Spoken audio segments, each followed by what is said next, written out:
We have special correspondent Raza Khan once again on the telephone line to keep you updated. Raza Khan, welcome once again. Yes, Zara. So we have seen that the statement that has been stated by the information minister carries a very substantial, solid points over here. So I would like you to ask some more questions regarding the motives of India at this moment. And when we understand that there is a strategic decisions being hostage to public sentiments, that is equivalent to the BJP's extremist mentality, and it is not, retaining itself or containing itself within the borders, which is also very unfortunate, but it is spilling this hatred across the region and is trying to carry out a misadventure. How would it materialize for the different developmental goals that this region is envisaging in the days to come? Zara, the thing is, you can only talk rationally about, with rational actors or rational entities or rational people. But here, Pakistan is confronted with a nation, a government, which is completely irrational and whose hands are already, they are completely dyed with blood, and that too blood of innocent Muslims. Uh, this Indian Prime Minister Modi came into power, as the Prime Minister, but his claim to fame, rather defame, is 2002 massacre in Gujarat, when he was the Chief Minister, and thousands of Muslims were massacred, butchered by the Hindu extremists after a so-called train burning incident, Godhra train burning incident. They immediately went out and started moving into neighborhoods, cutting the noses, ears, and arms and limbs of Muslims, and then subsequently, torturing them. So he was denied visa for USA for several years, and this Modi then became the so-called national leader of BJP, and his claim to fame is membership of RSS, Rashtriya Swayam Sevak Sangh. This organization was formed somewhere in the 1920s, and it is the ideological bedrock of BJP.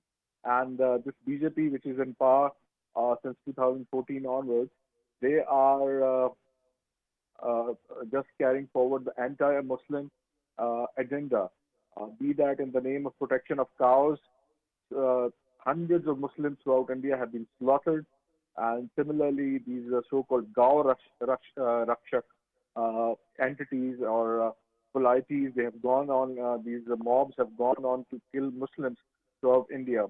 And Pakistan, of course, we have to remember what Qaeda Azam said when he was striving for a separate homeland for the Muslims. And of course, this message of Qaeda Azam has been repeated by Chief of Army Staff General Sayyid Qasim Munir recently when he was addressing the convention, the Overseas Pakistani Convention, when he said that we must never forget the two-nation theory.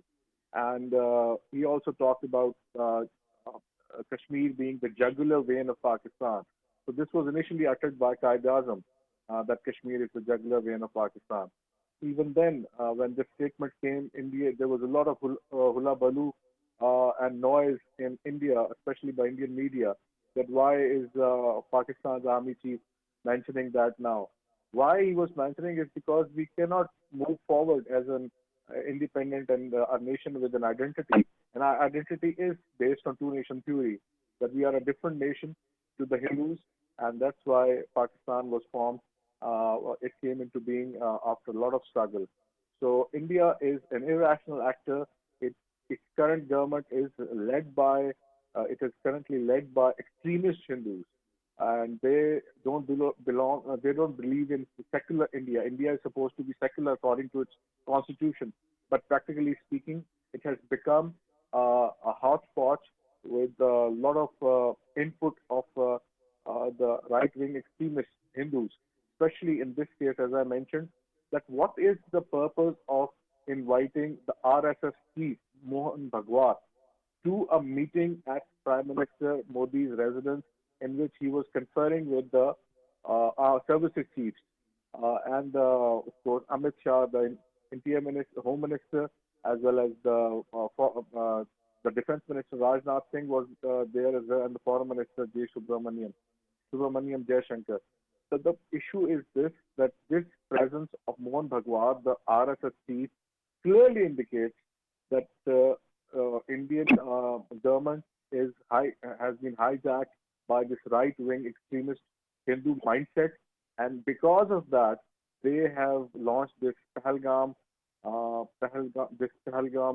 flag operation in IIOJK, and as a result, now this region, this Indian subcontinent, has suddenly come to the brink of war, as our Information Minister Ataul Attar pointed out, that Pakistan stands for peace, but Pakistan will defend itself, and he has, of course, warned not only his message was directed not only towards the Pakistanis but also towards the world community. World community seems to look upon India through the eyes of these Bollywood. That is not the real India. The real India is what. Ask the Dalits in India, the low caste Hindus, how are they treated? Ask the Muslims, ask the Christians, ask the Parsis, all the minorities. So India is a jingoistic power. It was supposed to be a bulwark against China, as the West perceives it to be, or the USA and UK perceive it to be. But in reality, just a regional bully. It knows only to bully the neighbors, the smaller neighbors like Pakistan, Sri Lanka, Maldives, Nepal, Bangladesh, and Bhutan.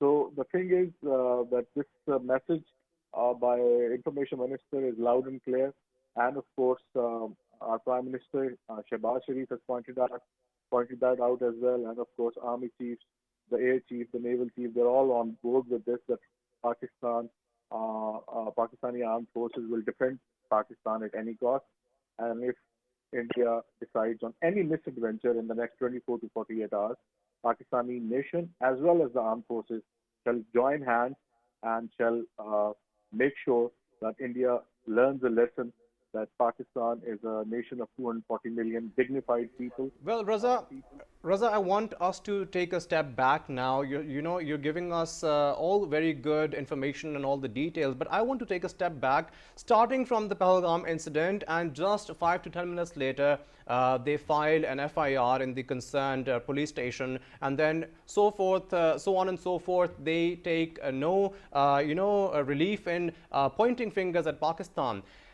Pakistan is a nuclear power. India is a nuclear power. Has the Bharatiya Janata Party, has the Modi government lost its mind? Has India lost its mind that they can do such acts against a nuclear power in the region? And already Pakistan and India have so many, issues. But they want to escalate this, threatening a nuclear power country? Rafa, the thing is, your points are valid and pertinent, but if only India is a rational country, if only its government is a rational entity, but they are not. The Indian government is not a rational entity.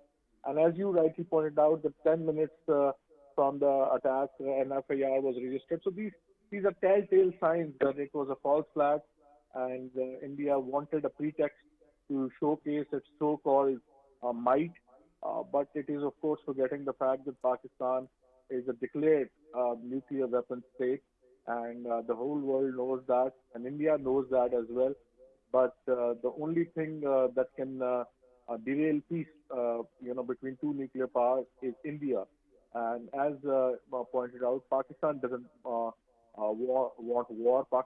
There is no warmongering from Pakistani side, but there is warmongering from India's side. So your question can only be answered by a rational actor or a rational entity, but India is led by these irrational individuals who only believe in Hindu right-wing ideology, and they only want to teach Pakistan a lesson. In fact, their hatred towards Pakistan goes back to 1947, and their predecessors have always been saying that why Pakistan got independent from India.